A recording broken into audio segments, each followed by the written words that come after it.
সকাল সকাল উঠে এই ঠাটা পড়া গরমে যদি পেটের মধ্যে পুর ভরা পুরি তোমার জন্য অপেক্ষা করে, তার জন্য কি করবে? আমার বরের মতন পার্বতী রাত্রির উপোস।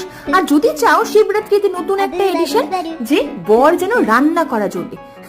জোকস অ্যাপার্ট, বানাচ্ছি আজকে একদম ময়দা ছাড়া দারুণ একটা পুরি। আটা আর সুজি সমান কোয়ান্টিটিতে নিয়ে জোয়ান দিয়ে যাতে ভালো হজম হয়, আর দই দিলে কিন্তু দারুণ সফট হবে। এটাকে সেট করতে রেখে ছাতু নিয়ে নিলাম 2 চামচ। সর্ষের তেল ভালো করে গরম করে ঘরোয়া মশলা ধনে জিরে শুকনো লঙ্কা এর মধ্যে দিয়ে তারপর এটাকে অ্যাড করে ভালো করে মাখলাম একটু নুন দিয়ে। এটাই হবে আজকে আমার পুর। আমার জীবনে কিন্তু এতদিনে অনেক রান্নার মাসি এসছে আর গেছে, বাট আমার টেস্ট বাডকে কেউ ম্যাচ করতে পারেনি। তোমার সাথেও যদি এরকম হয় তাহলে রেসিপিটা মাসিকে শেয়ার করে দাও আর বলো মাসিকে এইভাবেই বানাতে।